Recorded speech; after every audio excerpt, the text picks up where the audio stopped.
예, 하나님의 말씀 보겠습니다. 신약성경 빌립보서 4장 10절에서 13절까지 말씀입니다. 신약성경 322페이지 빌립보서 4장 10절에서 13절 한 절씩 교독하겠습니다. 내가 주 안에서 크게 기뻐함은 너희가 나를 생각하던 것이 이제 다시 싹이 나미니 너희가 또한 이를 위하여 생각을 하였으나 기회가 없었느니라. 내가 궁핍함으로 말하는 것이 아니니라. 어떠한 형편에든지 나는 자족하기를 배웠노니 나는 비천에 처할 줄도 알고 풍부에 처할 줄도 알아. 모든 일 곧 배부름과 배고픔과 풍부와 궁핍에도 처할 줄 아는 일체의 비결을 배웠노라. 내게 능력 주시는 자 안에서 내가 모든 것을 할 수 있느니라. 아멘. 이 시간은 특송으로 특별한 시간을 가져가겠습니다. 기도의 삶이라는 제목인데 정찬우, 김은혜 작사, 김은혜 작곡, 정찬우 찬양입니다.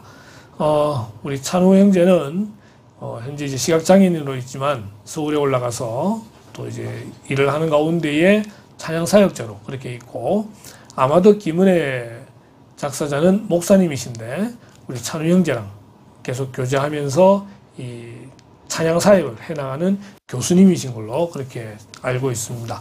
그래서 우리 찬우 형제가 친한 김은혜 목사님과 함께 가사를 쓰고 또 그 목사님이 곡을 붙여서 작년 1월 달에 나온 아주 따끈따끈한 신곡 찬양이라고 합니다. 유튜브에 찬양 식탁이라는 채널이 있습니다. 거기 들어가니까 김은혜 목사님의 그런 찬양들이 이제 계속 등장하게 되는데 그 우리 찬우 형제도 등장을 하게 되고요. 그래서 찬양 식탁 기억하시고 아시죠? 좋아요, 구독 누르시는 거. 이 찬양이 많은 기독교인들에게 불려질 수 있도록 힘써 주시기를 우리 찬우 형제가 특별히 부탁을 하고 있습니다.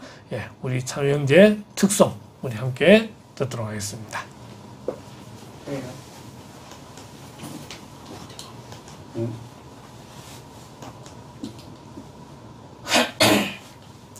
준비됐나요? 네. 여기서 한 거예요. 네.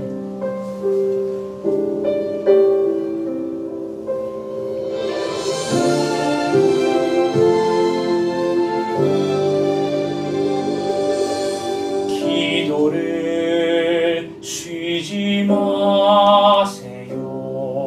기도는 영혼의 호흡. 기도를 쉬지 마세요.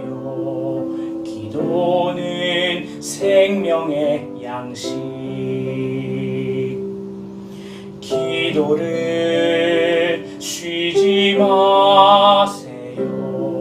기도는 믿음의 걸음.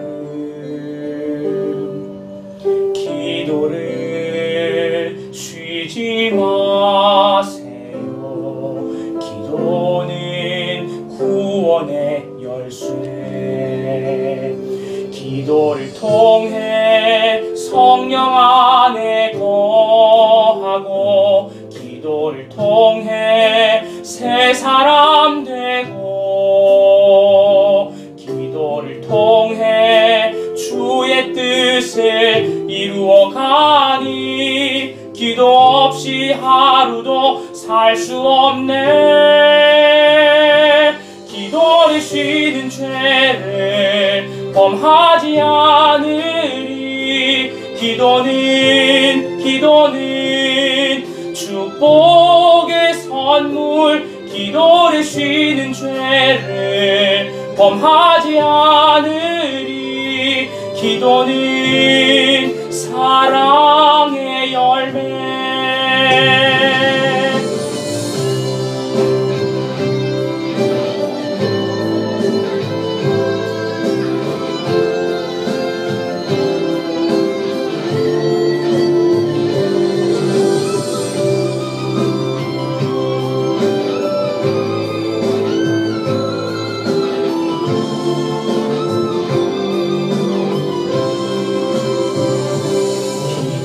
통해 성령 안에 거하고 기도를 통해 새 주의 사람 되고 기도를 통해 주의 뜻을 이루어가니 기도 없이 하루도 살 수 없네. 기도를 쉬는 죄를 범하지 않으리. 기도는 축복의 선물. 기도를 쉬는 죄를 범하지 않으리. 기도는 사랑의 열매. 기도하리라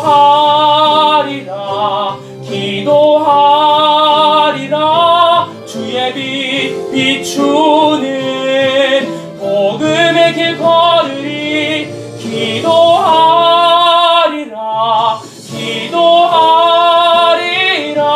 주님 뜻 이루는 믿음의 길 걸으리.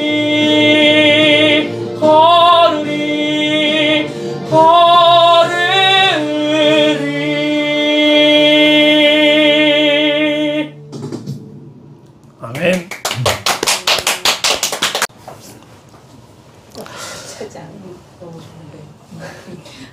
자, 함께 이제 말씀 보겠습니다. 오늘의 강론 제목은 하나님의 성품 자족이라는 제목으로 잠시 말씀을 보겠습니다.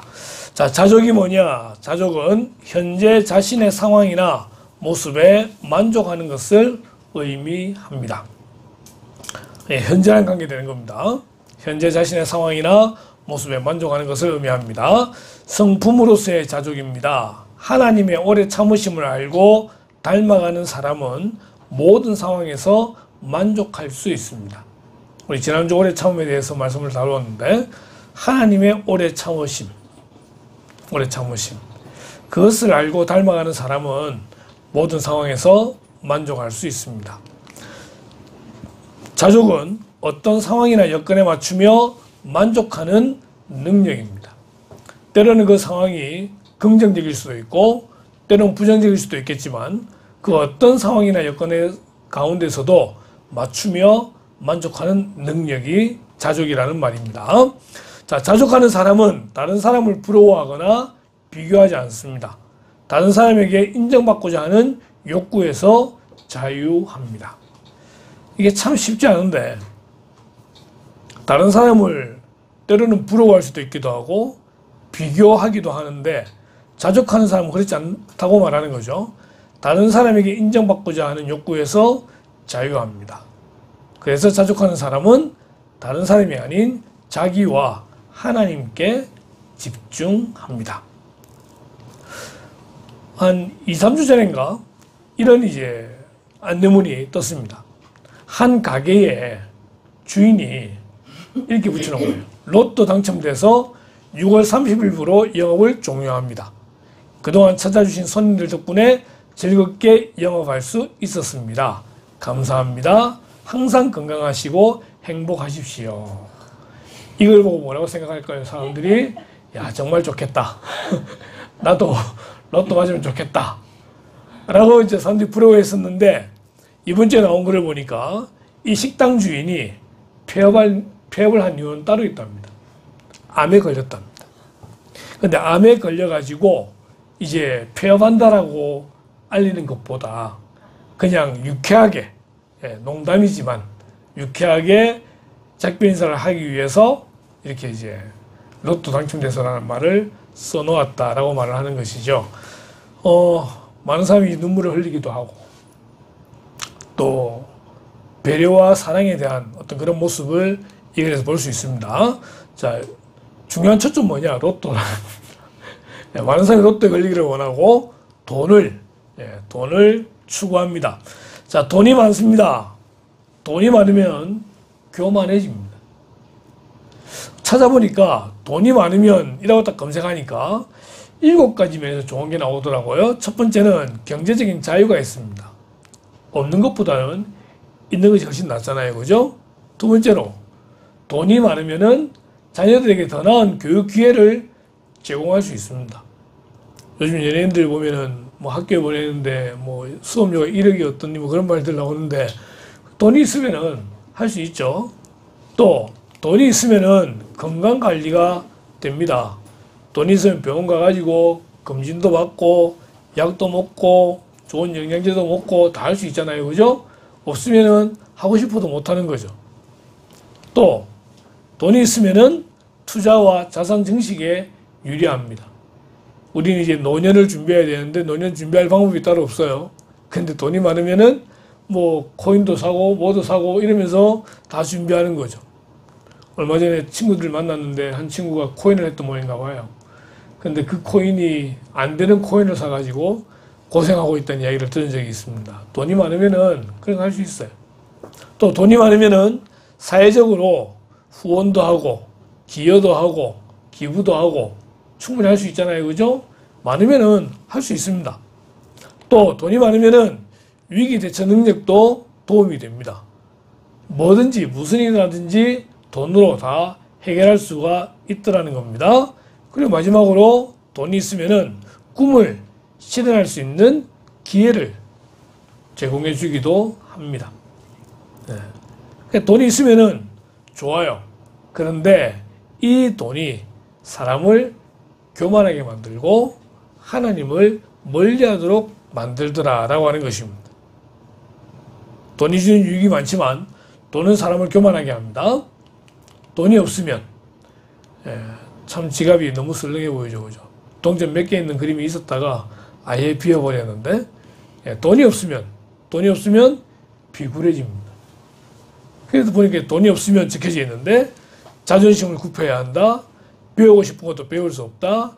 현실 속에서 스스로가 점점 작아진다. 내 시간을 내 마음대로 쓸 수 없게 된다. 하고 싶은 일도 마지못해 포기해야 한다. 급기야 사람을 만나는 일도 피하게 된다. 무언가를 하기도 전에 돈 걱정이 앞선다. 빚까지 많으면 하루하루 버티는 게 고역이다. 세상은 공평하지 않다는 것을 뼈저리게 느낀다. 고단함의 무게에 감정을 느낄 여유조차 없어진다. 너무나 공감하는 결론적으로 돈이 많으면은 돈에 의지하게 되고 교만하게 되고요. 돈이 없으면은 비굴해지는 것 같습니다. 그것을 비교하게 되면은 열등감이 생기거나 교만하게 되거나 둘 중에 하나죠. 오늘 본문의 내용은요. 사도 바울이 기록한 글입니다. 편지인데 로마에 있는 감옥에서 빌립보 교회 교인들에게 편지를 쓰는 거죠. 왜 사도 바울이 등장하냐면은 오늘 이 사람은 자기의 형편이 가장 어려운 가운데서도 다른 사람과 비교하지 아니하고 오히려 감사하고 기뻐했던 가장 부족한 가운데서도 가장 풍요로웠던 삶을 살았던 사람이기 때문에 그렇습니다. 이 사도 바울의 편지를 통해서 오늘 우리는 자족에 대한 이야기를 함께 나누려고 합니다. 자, 빌립보 교회에 보낸 편지입니다. 그리스도 예수의 종 바울과 디모데는 그리스도 예수 안에서 빌립보에 사는 모든 성도와 또한 감독들과 집사들에게 편지하노니 그러기에 우리는 이 빌립보서를 옥중서신이라 그러는데 로마에 있는 감옥에서 아주 사랑했던 빌립보 교회를 향해서 편지를 보내었던 그런 성경이다 라고 먼저 볼 수 있고요. 이 빌립보 교회에 대한 바울의 마음을 우리는 그다음부터 볼 수 있습니다. 내가 너희를 생각할 때마다 나의 하나님께 감사하며 간구할 때마다 너희 무리를 위하여 기쁨으로 항상 간구함은. 그러니까 생각할 때마다 감사하는 거예요. 생각할 때마다요 치가 떨리는 사람도 있습니다.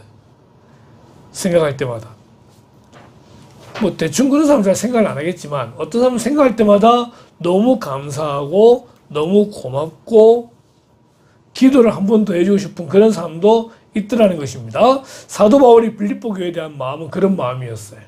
생각할 때마다 감사하고 더욱더 깊이 간구했던.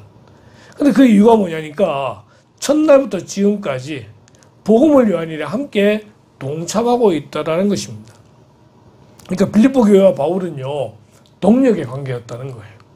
멀리 떨어져 있지만 서로를 위해서 기도하고 협력하는 아름다운 동력의 관계를 빌립보 교회와 바울은 가지고 있었다는 것입니다.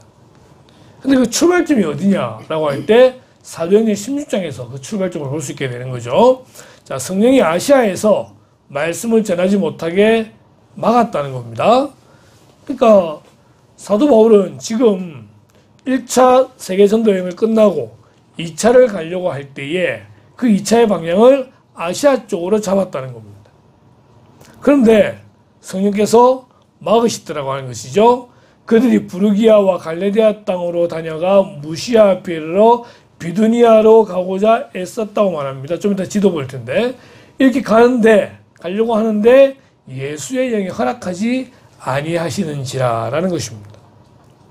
여러분, 성령이 말씀을 전하지 못하도록 막더라는 거예요. 그쪽이 아니고 이쪽이라고 말씀하시는 거예요.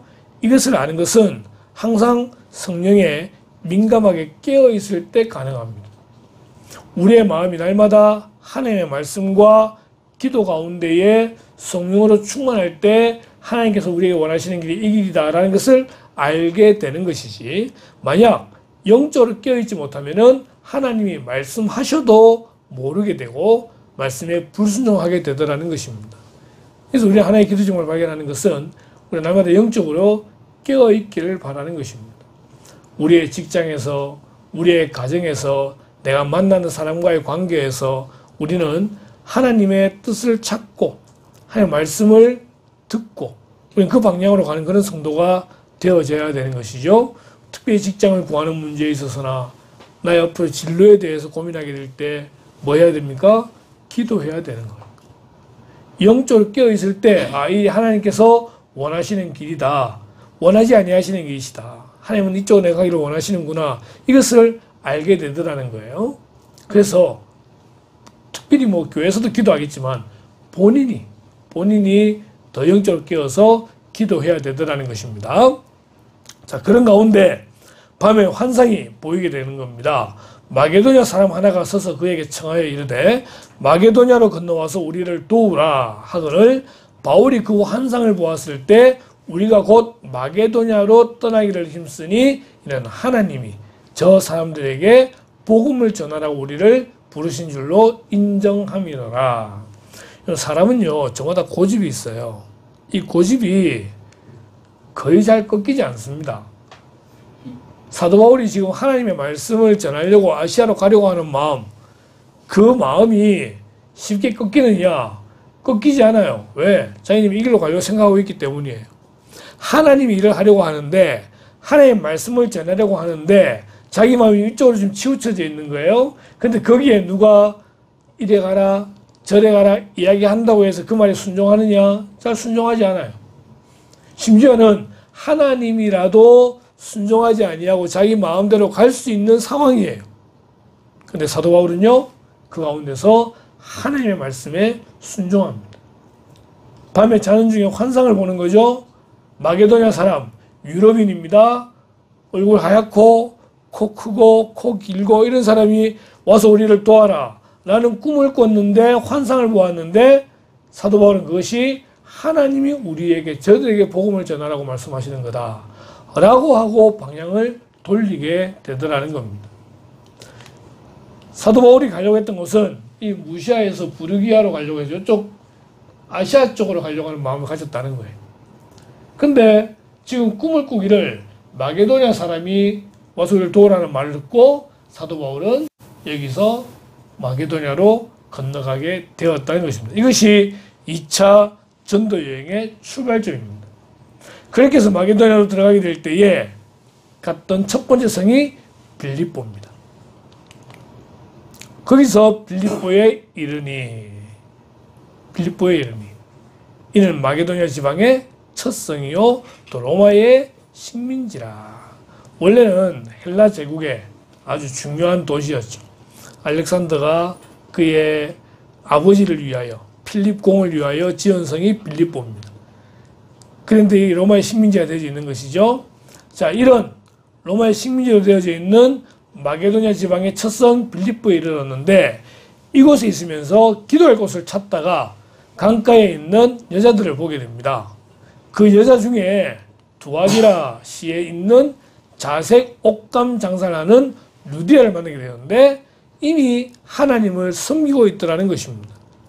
여러분, 빌립보에 들어갔는데 복음을 전하려 들어갔는데 아마도 그 복음을 전하는 게 지금 사도 바울이 처음일 텐데 이미 그곳에 하나님을 섬기고 있는 사람이 있더라고 하는 것이죠. 하나님은 이런 길들을 예비하시는 분이십니다. 또한 만날 만한 사람들을 항상 예비해 두고 만나게 하시더라고 하는 것이죠. 우리 앞길에 그런 사람이 항상 있는 줄로 알고 기대하고 모든 만난 사람과의 관계에서 최선을 다하는 그런 저와 여러분이 되어져야 되는 것입니다. 어쨌든 루디아가 있습니다. 루디아가 이미 하나님 섬기고 있는데 이 사도 바울의 말을 듣고 마음을 열어서 바울의 말을 따르게 합니다. 그리고 그와 그 집이 다 세례를 받았다는 거예요. 사도 바울이 빌립보에서 행했던 첫 번째 세례는 루디아의 가족들입니다. 그리고 그 집을 이제는 아지트 삼아서 그 빌립보 성에 복음을 전하는 일을 하게 되는 것이죠. 그러다가 누구를 만나게 되느냐? 귀신 들린 여자를 만나게 됩니다. 우리가 기도하는 곳에 가다가 점치는 귀신 들린 여종 하나를 만났는데 점으로 그 주인들에게 큰 이익을 주는 자라. 그러니까 귀신같이 맞추는 여자입니다. 정말 점을 치는데 신통방통한 그런 점이에요. 그것 때문에 많은 돈을 벌게 되는데 보니까 이 여자에게는 여러 주인들이 있는 거예요. 이 여자가 점을 쳐서 그 돈을 자기가 버는 것이 아니라 그 주인들에게 다 뺏기는 겁니다. 근데 이 귀신 들린 여종이 계속 사도 바울과 일행을 쫓아다니면서 소리를 지르는 거예요. 사도 바울하고는 복음을 전해야 되는데 사역을 해야 되는데 계속 쫓아다니니까 괴롭잖아요.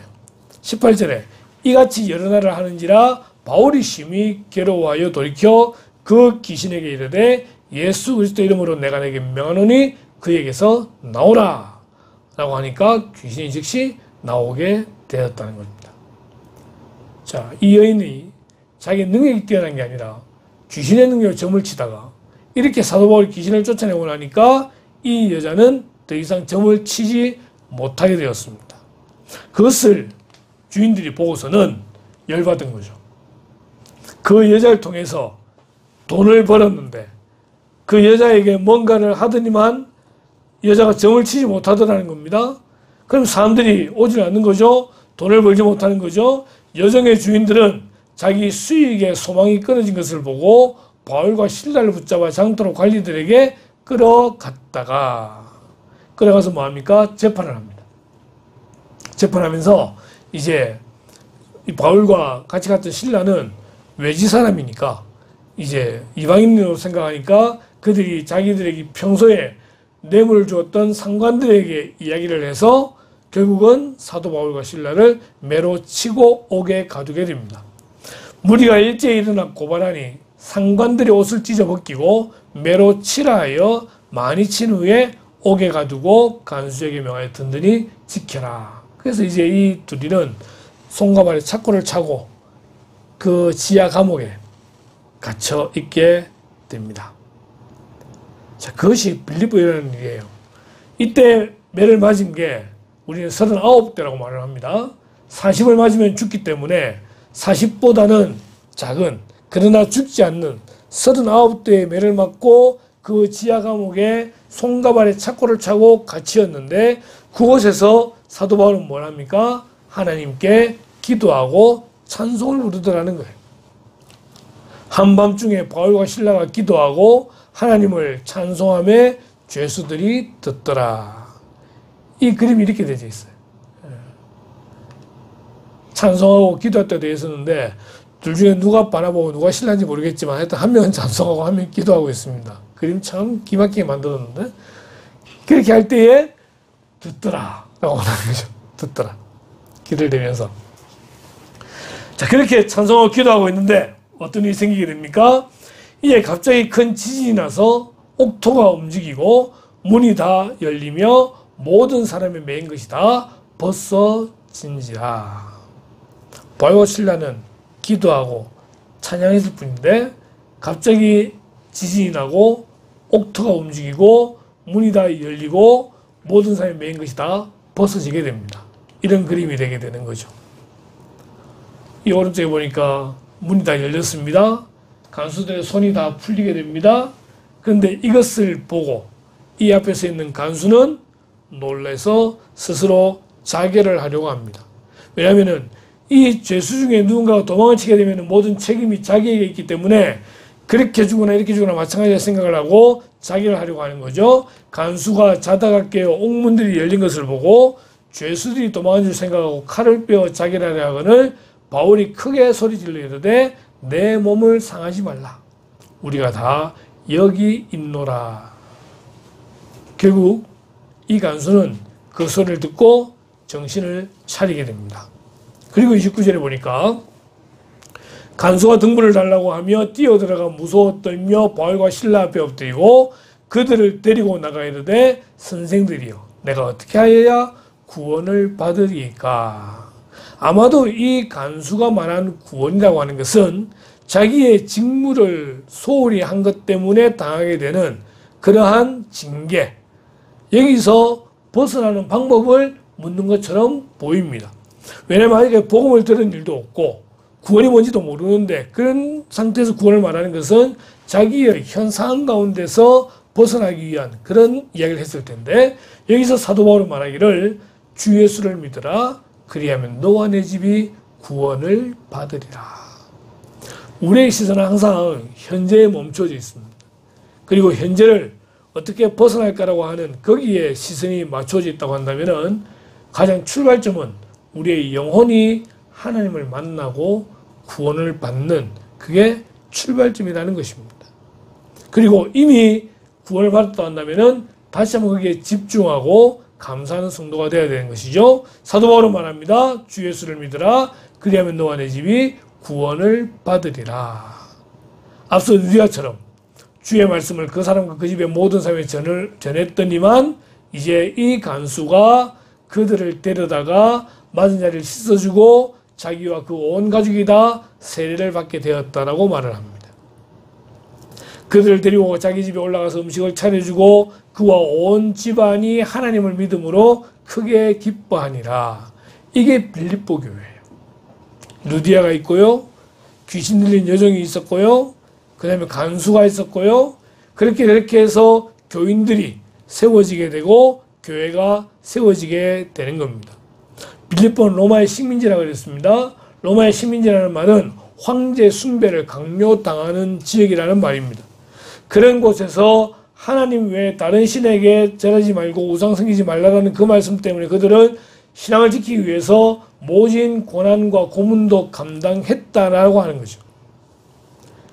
그러기에 바울과 빌립보 교회는 생명과 생명으로 연결되어 있는 교회다라고 말할 수 있습니다. 사도 바울이 죽을 뻔했던 그런 곳 아닙니까? 그럼에도 불구하고 그는 오히려 기도하고 찬양하는 가운데 기적을 맛보게 되어지고 성도들을 세우게 되는 그런 모습의 교회입니다. 그러다 보니 빌립보 교회를 향한 바울의 마음이 어떻다 그랬습니까? 내가 너를 생각할 때마다 나의 하나님께 감사하며 그 빌립보에 있었던 일들이 기억나게 되는 거죠. 생각나게 되는 거예요. 그리고 감사하게 되는 거죠. 그리고 그 성도들을 생각할 때마다 기도하게 되는 겁니다. 그런데 기도할 때에 기쁨으로 기도하는 거죠. 여러분 억지로 하는 기도는요 힘들어요. 기도하고 나면요 온몸이 힘들어요. 근데 기도할 때 기쁨으로 기도하게 되면은 1시간이고 2시간이고 정말 행복하게 기도를 하게 된다는 거예요. 사도 바울은 빌립보 교회를 생각할 때마다 기쁨으로 기도했던 것을 보게 됩니다. 여러분 내가 생각할 때마다 감사할 수 있는 사람이 있습니까? 내가 기도할 때 기쁨으로 기도하는 사람이 있습니까? 그런 사람이 있어야 합니다. 있어야 합니다. 같이 한번 읽겠습니다. 빌립보 1장 8절 시작. 내가 예수 그리스도의 심장으로 너희 무리를 얼마나 사모하는지 하나님이 내 증인이시니라. 아멘. 내가 예수 그리스도의 심장으로 너희 무리를 얼마나 사모하는지. 사도 바울이 이런 표현을 써요. 예수 그리스도의 심장으로 너희 무리를 사모한다고. 사도 바울이 자기 생명을 낳은 교회잖아요. 자기 목숨으로 나간 교회예요. 그런 교회다 보니 그 심장으로, 예수 그리스도의 심장으로 사랑한다라고 말을 합니다. 여러분, 교회를 향한 마음이 이래야 됩니다. 우리 교회를 사랑할 때에 예수 그리스도의 심장으로 사랑해야 됩니다. 목숨 바쳐 사랑해야 됩니다. 왜요? 하나님의 집이기 때문에 그렇습니다. 하나님이 거하시는 곳이기 때문에 그렇습니다. 우리의 중심은 항상 세 가지의 중심으로 있어야 됩니다. 찬호가 혹시 SFC를 들어봤는지 모르겠는데, 네. SFC를 들어본 적은 있어요. 거기에 신앙 원리 가운데 보면은 우리의 신앙 원리는 다음과 같다. 첫 번째, 하나님 중심. 둘째, 교회 중심. 셋째, 성경 중심. 이렇게 됩니다. 하나님 중심이 돼야 돼요. 그리고 교회 중심이 돼야 되는 거예요. 말씀 중심이 돼야 돼요. 중심 대신 다른 말로 사랑한다면은 하나님을 사랑해야 돼요. 교회를 사랑해야 돼요. 말씀을 사랑해야 돼요. 우리의 사랑의 대상은 하나님이요, 교회요, 말씀입니다. 사도 바울은 자기가 세웠던 모든 교회를 다 사랑했지만 특별히 자기의 생명과 관계되는 이 빌립보 교회에 대해서는 예수 그리스도의 심장으로 너희 무리를 사모한다라고 말하고 있습니다. 그렇다면 빌립보 교회를 향한 바울의 마음은 그런데 바울을 향한 빌립보 교회의 마음은 어떠느냐? 4장에 보니까 이래 있어요. 그러나 너희가 내 괴로움에 함께 참여하였으니 잘하였도다. 사도 바울의 괴로움에 함께 참여했대요. 사도 바울의 간증에 의하면 자기가 매를 맞고 감옥에 갇히고 죽을 뻔한 위기를 넘기고 정말 수도 없이 그런 어떤 괴로움들을 당했는데 그런 괴로움에 빌립보 교회가 항상 함께 참여했다라고 말을 합니다. 빌립보 사람들아 너희도 알거니와 복음의 시초에 내가 마게도나를 떠날 때에 주고받는 내 일에 참여한 교회가 너희 외에 아무도 없었느니라. 마게도나를 떠날 때에 이 빌립보 교회만이 아니라 여러 지역을 돌면서 교회들을 세웠죠.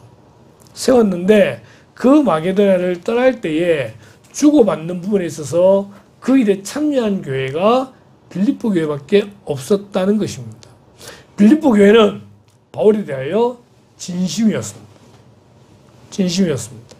데살로니가에 있을 때도 너희가 한 번뿐 아니라 두 번이나 나였을 것을 보내었도다. 이것을 연보라 그러는데 교회가 사도 바울의 사역을 위해서 연보를 모아서 보내게 되더라는 거죠. 지금의 성경 같은 그런 어떤 역할로 보실 수가 있습니다. 결국 빌립보 교회는 바울을 향해서 최선의 섬김을 하는 것을 보게 됩니다. 4장 17절에 보니까 내가 선물을 구함이 아니요 오직 너에게 유익하도록 풍성한 열매를 구함이라 내게는 모든 것이 있고 또 풍부한지라 에바브로 디도편에 너희가 준 것을 받음으로 내가 풍족하니. 그 일을 위해서 사람을 세워서 따로 보내기까지 하더라는 것입니다. 그러니까 사도 바울이 뭐라 말합니까? 내게는 모든 것이 있고 또 풍부하다. 자, 이 말 하고 있는 지금 사도 바울의 공간은 어디죠? 로마의 감옥입니다. 감옥은요 결코 편할 수 없습니다. 결코 편할 수 없습니다. 그런 감옥에 있는 사도 바울이 내게는 모든 것이 있고 또 풍부하다. 어떻게 이것이 가능하냐라고 하는 거예요. 이것이 자족입니다. 상대적으로 풍부한 것이 아니라 절대적으로 정말 풍부하기 때문에 풍부한 것이 아님에도 불구하고 하나님이 주시는 그런 풍부를 사도 바울은 누리고 있는 거예요. 4장 11절에 나오죠. 내가 궁핍함으로 말하는 것이 아니니라 어떠한 형편이든지 나는 자족하기를 배웠노니 나는 비천에 처할 줄도 알고 풍부에 처할 줄도 알아 모든 일 곧 배부름과 배고픔과 풍부와 궁핍에도 처할 줄 아는 일체의 비결을 배웠노라. 사도 바울은 최고의 가문에서 공부를 하지 않았습니까? 젊은 나이에 종교적으로도 정치적으로도 중요한 위치를 차지할 수 있었던 걸 보게 되면은 아마도 그의 가문도 결코 약하지 않은 그러한 가문인 것을 우리는 생각할 수 있습니다. 부유했을 것 같아요. 그런데 그랬던 사도 바울이 예수를 만나게 되고 복음 전하는 일을 하게 되면서 극도로 가난에 처하기도 하고 배를 고파서 굶주리는 그런 경우가 되기도 하고, 그래서 말하기를 배부름과 배고픔, 풍부와 궁핍에도 처할 줄 안다 라고 말을 하면서 일체의 비결을 배웠다고 말하고 있습니다. 어떻게 이것이 가능할까 라고 할 때 앞서 말한 대로 비교하는 것이 아니라 주신 것에 만족할 때에 우린 감사할 수 있고 자족할 수 있다는 것입니다. 이것이 더 나은 삶을 꿈꾸지 말란 말이 아닙니다. 최선을 다하는 가운데에 지금 주어진 그 환경과 그 상황 가운데 만족하고 감사하는 것입니다. 그이는 하나님에 대한 믿음이 전제됩니다. 하나님께서 지금 나에게 이 일들을 허락하셨고 지금 나의 상황을 허용하셨다라고 하는 것이죠. 그래서 우리는 그 하나님을 믿으면서 날마다 최선을 다하는 그런 성도가 되어야 됩니다. 그것이 자족입니다. 나한테 지금 있는 것, 없는 것, 그걸 이야기하면서 없다고 원망하고 없다고 불평하고 그렇게 하는 것이 아니라 있는 것으로 감사하고 만족하는. 왜요? 하나님이 계시기 때문에. 사도 바울은 자족하기를 배웠다고 말합니다. 그러면서 그렇게 할 수 있는 이유에 대해서 이렇게 말하죠. 내게 능력 주시는 자 안에서 내가 모든 것을 할 수 있느니라. 아멘. 그래서 우리가 때로는 험난한 어두운 터널을 통과한다 할지라도 그 터널 끝편에 문이 열려져 있고 하나님 주실 또한 일들을 기대하면서 우리는 모든 일을 감당할 수 있는 저 여러분들 주님의 이름으로 축원합니다. 아멘. 내게 능력 주시는 자 하나님 안에서 이 믿음이 중요한 이유가 이거죠. 믿음이 있으면요 쓰러지지 않습니다. 믿음이 있으면요 넘어지지 않습니다. 마태복음 6장에 공중의 새를 보라 심지도 않고 거두지도 않고 창고에 모아 들이지도 아니하되 너희 하늘 아버지께서 기르시나니 너희는 이것들보다 귀하지 아니하냐 말씀하십니다. 또 너희가 어찌 의복을 위하여 염려하느냐 들의 백합화가 어떻게 자라는가 생각하여 보라 수고도 아니하고 길쌈도 아니하느니라. 오늘 있다가 내일 아궁이에 던져지는 들풀도 하나님이 이렇게 입히시거든 하물며 너희일까 보냐 믿음이 작은 자들아. 그러므로 염려하여 이르기를 무엇을 먹을까 무엇을 마실까 무엇을 입을까 하지 말라. 말씀을 준비하는 가운데 이 말씀이 자족과 연결되어진 것 같습니다. 하나님을 신뢰하고 하나님을 믿는다면 새보다 풀보다 꽃보다 더 귀한 우리를 하나님이 결코 그냥 두시지 않는다라고 하는 것이죠. 우리는 그 하나님을 믿으면서 매일매일의 삶에 감사와 또한 기뻐하는 기쁨이 넘치기를 주님의 이름으로 축원합니다. 사도 바울이 이렇게 말합니다. 나에게 이르시기를 내 은혜가 내게 족하도다. 내 은혜가 내게 족하도다. 이렇게 말했습니다. 하나님 말씀하시는 거죠. 그런데 이 앞에 무슨 일이 있느냐면 이런 말이 있어요. 여러 계시를 받은 것이 지극히 크므로 너무 자만하지 않게 하시려고 내 육체에 가시고 사탄의 사자를 주셨으니 이는 나를 쳐서 너무 자만하지 않게 하려 하심이라. 이것이 내게서 떠나가게 하기 위하여 내가 3번 죽게 간구했다는 것입니다. 현 상황은 저희가 있는 육체의 간식 때문에 너무 힘들어요. 이것을 흔히 누구는 안질이라고 이야기하는데 안질이 되었던 간질이 되었던 그것이 너무 힘들어서 그것에서 고침받기 위해 3번이나 기도했는데 하나님 뭐라 말씀하십니까? 내 은혜가 내게 족하도다. 내게 족하도다. 사도 바울이 이 말씀 되면 무슨 말 할 수 있어요? 할 말이 없습니다. 그냥 감사합니다. 이는 내 능력이 약한 데서 온전하여짐이라. 그러므로 도리어 크게 기뻐함으로 나의 여러 약한 것들에 대하여 자랑하리니 이는 그리스도의 능력이 내게 머물게 하려 함이라. 신약엔 사도 바울인데 구약에도 이런 말씀이 비슷한 말씀이 있습니다. 신명기 3장에 여호와께서 너희 때문에 내게 진노하사 내 말을 듣지 아니하시고 내게 이르시기를 그만해도 족하니 이 일로 다시 내게 말하지 말라. 모세입니다. 너희 때문에 내게 진노하사. 이게 뭐죠? 이스라엘 백성들이 물을 찾습니다. 그러면서 하나님을 원망하고 모세를 원망합니다. 모세 입장에서는 그동안 애굽에서 나올 때부터 그 애굽 땅에 퍼부어졌던 재앙들과 그리고 홍해를 건너는 것과 광야길을 지나는 동안에 메추라기와 그런 만나의 모습들, 그다음에 순간순간 도우셨던 그 모든 것들이 있는데도 불구하고 광야에서 또 물을 찾으면서 하나님을 욕하고 모세를 욕할 때에 자기의 분에 못 이겨서 그 반석을 지팡이를 2번을 두드리게 되는 것이죠. 하나님은 반석에게 명하여 라고 했는데 모세는 두드린 겁니다. 여기는 그 하나님에 대하여 원망하는 이스라엘 백성에 대한 분노도 있었고, 또 하나는 자기가 내가 낸데 라고 하는 것을 드러내려고 하는 마음도 있었다는 거예요. 어쨌든 그래서 하나님께서는 이제 모세를 가나안 땅에 들어가지 못하게 막으시게 되는 겁니다. 근데 그렇게 막으시니까 모세가 어떻게 기도합니까? 이렇게 기도합니다.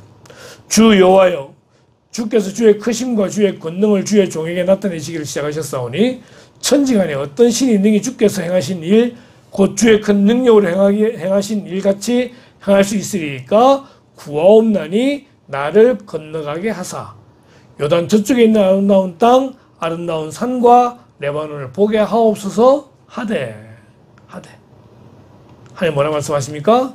그만해도 족하다. 그 입 다물라. 입 다물라. 40년 동안 광야를 거쳐왔습니다.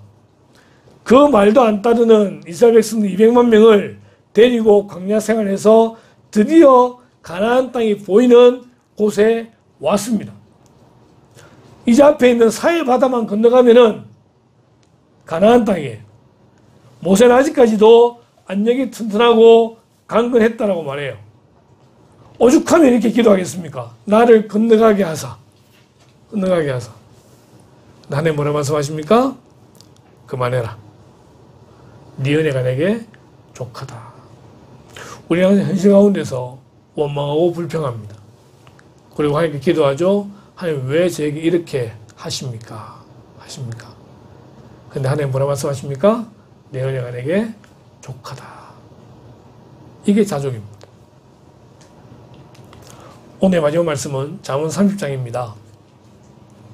내가 2가지 일을 주께 구하였사오니 내가 죽기 전에 내게 거절하지 마시옵소서.